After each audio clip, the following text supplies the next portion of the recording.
Friends, स्वागत है आप सभी को आपके अपने यूट्यूब चैनल पूजा टेक्निकल क्लासेस पर। फ्रेंड्स, यहाँ पे डिस्कस करेंगे सिविल इंजीनियरिंग के लिए कुछ क्वेश्चन जो कि मैं एक वीडियो बना चुकी हूँ। अगर वो नहीं देखे हैं तो आप वो वीडियो देख सकते हैं, BTSC ऊपर लिखा हुआ है। तो कल मैं 36 क्वेश्चन करवाई थी। आगे क्वेश्चन में देखती हूँ कि कितने क्वेश्चन यहाँ पे हो सकता है। वीडियो लंबा नहीं करूँगी, तो आइए चलते हैं क्वेश्चन पे। वीडियो शुरू करने से पहले एक छोटा सा रिक्वेस्ट है, चैनल को सब्सक्राइब नहीं किए हैं तो प्लीज़ चैनल को सब्सक्राइब कर लीजिए और साथ ही साथ बेल आइकन को प्रेस कर लीजिए ताकि जब भी मैं यहाँ पे वीडियो अपलोड करूँ तो उसके नोटिफिकेशन आप तक पहुँचे। तो चलिए वीडियो को शुरू करते हैं। आज का क्वेश्चन है 37 क्वेश्चन नंबर है, modulus of elasticity of concrete. अगर सिविल इंजीनियरिंग है तो आपको तो ये सब क्वेश्चन पता ही होंगे, आपने पढ़े होंगे, पढ़ रखे होंगे। तो एक क्विक रिविजन कर लीजिए, ठीक ना। Modulus of elasticity of concrete, तो यहाँ पे EC equal to find out करते हैं करैक्टरिस्टिक स्ट्रेंथ। ये हो गया FCK करैक्टरिस्टिक स्ट्रेंथ। तो 500 root under FCK where FCK is the characteristic strength, है ना। तो modulus of elasticity of concrete होता है 500 root under FCK। FCK 10 newton पर mm² हो सकता है। अगर M10 पूछे तो यहाँ पे ये कैरेक्टरिस्टिक स्ट्रेंथ हो जाएगा 10 न्यूटन पर mm², ये 20 न्यूटन पर mm², या 25, जिस तरीके से भी दिया हुआ रहेगा तो उस तरीके से। तो ये हो गया कैरेक्टरिस्टिक स्ट्रेंथ। नेक्स्ट क्वेश्चन हो गया कैरेक्टरिस्टिक स्ट्रेंथ क्या है। तो characteristic strength below which not more than 5% of test result are expected to fall 100 cube, है ना। Next question ordinary concrete M10, M15 और M20। स्टैंडर्ड कंक्रीट, तो स्टैंडर्ड कंक्रीट में आते हैं ये M25, M30 और M55। हाई स्ट्रेंथ कंक्रीट किसको बोलते हैं, M60 से लेकर के M80 तक, है ना। RCC में यूज करते हैं M20। क्या यूज करते हैं, M20 यूज करते हैं। Type of cement and use of cement, तो किस टाइप के कितने प्रकार के सीमेंट होते हैं और कहाँ यूज किया जाता है, इस चीज़ को यहाँ पे डिस्कस कर लेते हैं। तो ऑर्डिनरी पोर्टलैंड सीमेंट होता है जिसको OPC बोलते हैं, वो जनरली जो कि कंस्ट्रक्शन में यूज किया जाता है। लो हीट सीमेंट होता है जो डैम वगैरह ये सब में यूज होता है ना। और रिटेनिंग वॉल में यूज होता है, अब्यूटमेंट्स बनाने में यूज होता है लो हीट सीमेंट का। सल्फेट रेजिस्टिंग सीमेंट होता है, वो मैरीन स्ट्रक्चर ये सब बनाने में जो है कि यूज होता है और पोरेन टू सल्फेट अटैक में। रैपिड हार्डनिंग सीमेंट जो कि स्पीडी कंस्ट्रक्शन के लिए यूज करते हैं रैपिड हार्डनिंग सीमेंट को। क्विक सेटिंग सीमेंट, तो क्विक सेटिंग सीमेंट को यूज करते हैं grouting operation and under water concreting के लिए, ठीक है। नेक्स्ट क्वेश्चन देख लेते हैं। यहाँ पे देखते हैं ग्रेड ऑफ OPC, यानी कि ऑर्डिनरी पोर्टलैंड सीमेंट जो होता है वो 3 ग्रेड का, 33 ग्रेड और 43 और 53 ग्रेड। कंप्रेसिव स्ट्रेंथ, इन सभी ग्रेड को देख लेते हैं। कंप्रेसिव स्ट्रेंथ का हो जाएगा यूनिट न्यूटन पर mm²। 3 डेज में स्ट्रेंथ प्रोवाइड 16 न्यूटन पर mm² और 7 डेज में 22 न्यूटन पर mm² स्ट्रेंथ प्रोवाइड करेगा कंप्रेसिव स्ट्रेंथ, और 28 डेज में 33। और वही ये 33 ग्रेड की बात हो गई, और यहाँ पे 43 ग्रेड की बात करें तो यहाँ पे 3 डेज में 23 और 7 डेज में 33 और 28 डेज में 43। 53 ग्रेड की बात करें तो 27 3 डेज में और 7 डेज में 37 और 28 डेज में 53। Next question deflection means temporary displacement. Deflection पूछा जा सकता है कि डिस्प्लेसमेंट मीन्स क्या होता है, सॉरी डिफ्लेक्शन मीन्स क्या होता है। तो जैसे कि इस तरीके से बीम है, यहाँ पे लोड प्रोवाइड करेंगे तो यहाँ कुछ इस तरीके से जो है कि बीम डिफ्लेक्ट हो जाएगा, तो ये टेम्प्रोरी डिस्प्लेसमेंट ये हुआ, ठीक है। और डिफॉर्मेशन किसको बोलते हैं, जो कि परमानेंट डिस्प्लेसमेंट होता है वो डिफॉर्म हो जाता है यानी कि टूट जाता है, जो कि यहाँ पे डिफॉर्मेशन हो जाएगा परमानेंट डिस्प्लेसमेंट। और टेम्प्रोरी डिस्प्लेसमेंट को बोल सकते हैं डिफ्लेक्शन, है ना। The ratio of weight of water to the weight of cement in concrete is called as water cement ratio. वाटर सीमेंट रेशियो किसको बोलते हैं, तो weight of water upon weight of cement equal to 0.4। है ना। तो वाटर सीमेंट रेशियो 0.4 होता है और 0.35। Next question, cement ingredient are burnt at 1400 degree centigrade temperature, यानी कि 1400 डिग्री सेंटीग्रेड टेम्परेचर पर जो है कि सीमेंट इंग्रेडिएंट को बर्न करते हैं यानी पकाते हैं। 1 BHK स्टैंड फॉर यानी कि 1 BHK कहने का मतलब क्या हुआ, तो 1 बेडरूम, 1 हॉल और 1 किचन, है ना। नेक्स्ट है शॉर्ट कॉलम फेल इन क्रसिंग। जो शॉर्ट कॉलम होते हैं वो किस में फेल करते हैं, क्रसिंग में, और लॉन्ग कॉलम फेल होते हैं बकलिंग में, ठीक है।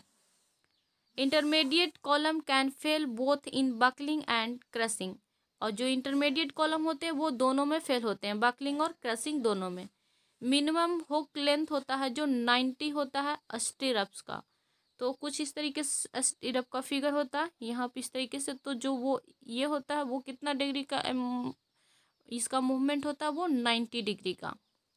Next question, standard size of brick. Standard size of brick 90x9x9 mm। Model size of brick, अगर मॉडलर या स्टैंडर्ड साइज ऑफ ब्रिक पूछे तो 20x10x10 mm, और स्टैंडर्ड साइज में तो 90x9x9 mm।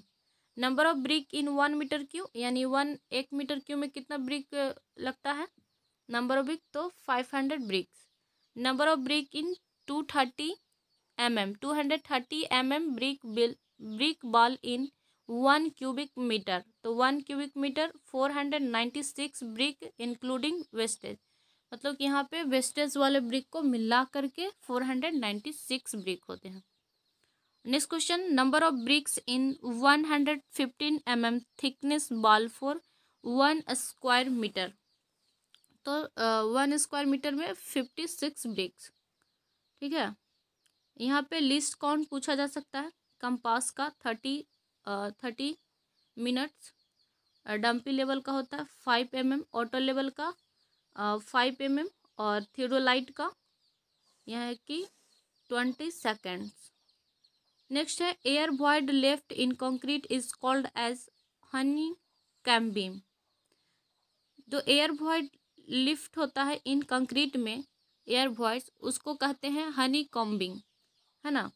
नेक्स्ट है, the transverse reinforcement of concrete column are called, यानी कि जो ट्रांसवर्स रिइंफोर्समेंट होता है कॉलम में उसको बोलते हैं TIES, यानी कि टाई, ठीक है।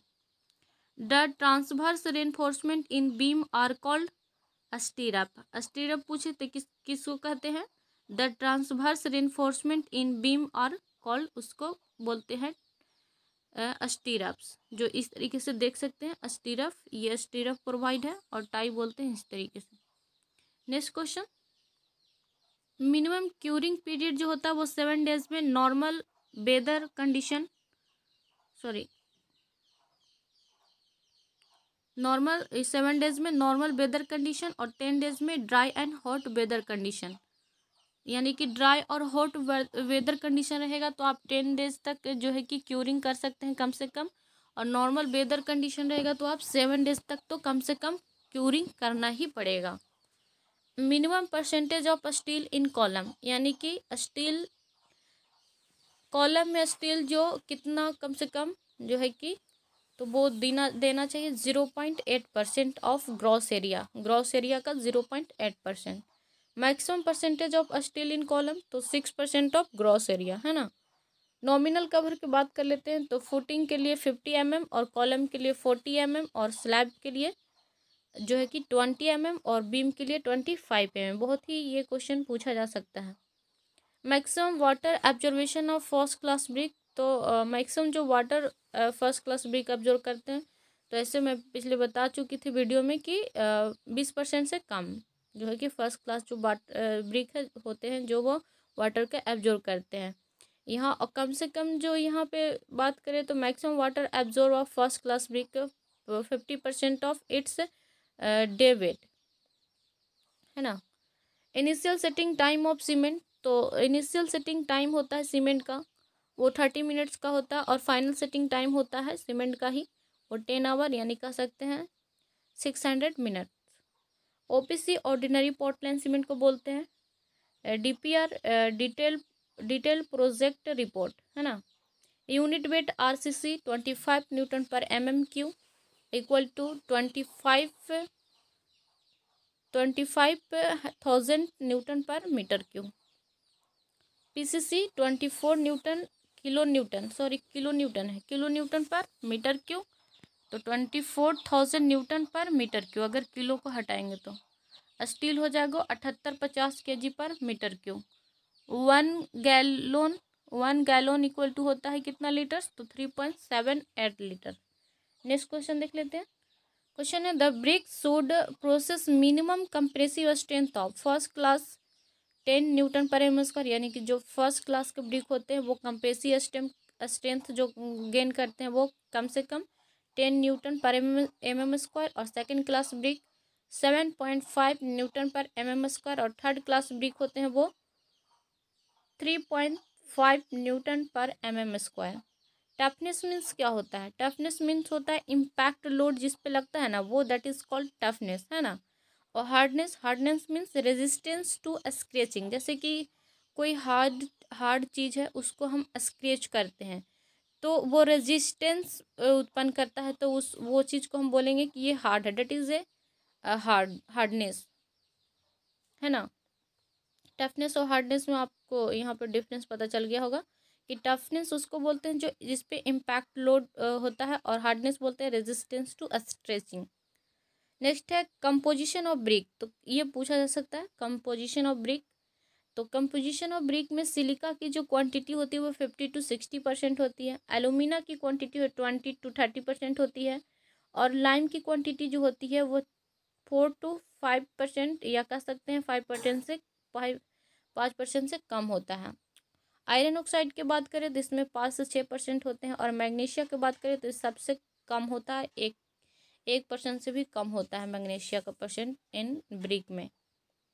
नेक्स्ट है मैन्युफैक्चरिंग ऑफ ब्रिक, तो जो मैन्युफैक्चरिंग होता है ब्रिक का वो ऑपरेशन ऑफ क्ले, सबसे पहले क्ले तैयार किया जाता है। क्ले तैयार करने में भी बहुत सारे यहाँ पे है, पहले अनसॉइलिंग होगा और डिगिंग होगा, और भी यहाँ पे किया जाता है।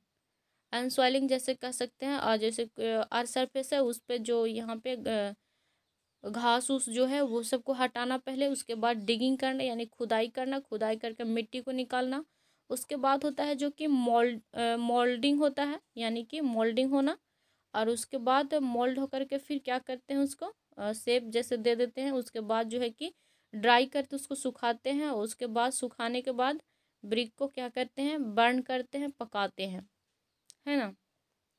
क्लासिफिकेशन ऑफ रॉक्स, तो 3 टाइप से होते हैं rocks, igneous rock, sedimentary rock और मेटामॉर्फिक रॉक, है ना। 3 तरह के इग्नियस रॉक, सेडिमेंट्री और मेटामॉर्फिक।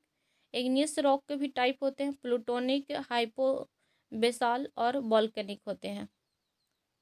नेक्स्ट क्वेश्चन, इतना ही क्वेश्चन है। कैसा लगा वीडियो, क्वेश्चन कैसे लगे, बहुत ही यहाँ पे मैंने तैयार किया है क्वेश्चन को, कमेंट में ज़रूर बताइए, और वीडियो अच्छा लगा है तो लाइक तो बनता है, और चैनल को सब्सक्राइब जरूर कर लीजिए, है ना। कोई भी रिलेटेड यहाँ पे इन्फॉर्मेशन आती है हम अपने चैनल के थ्रू आप तक पहुँचाने का मेरा पूरा कोशिश रहेगा। तो चलते हैं नेक्स्ट वीडियो में मिलते हैं। Thank you so much watching this video.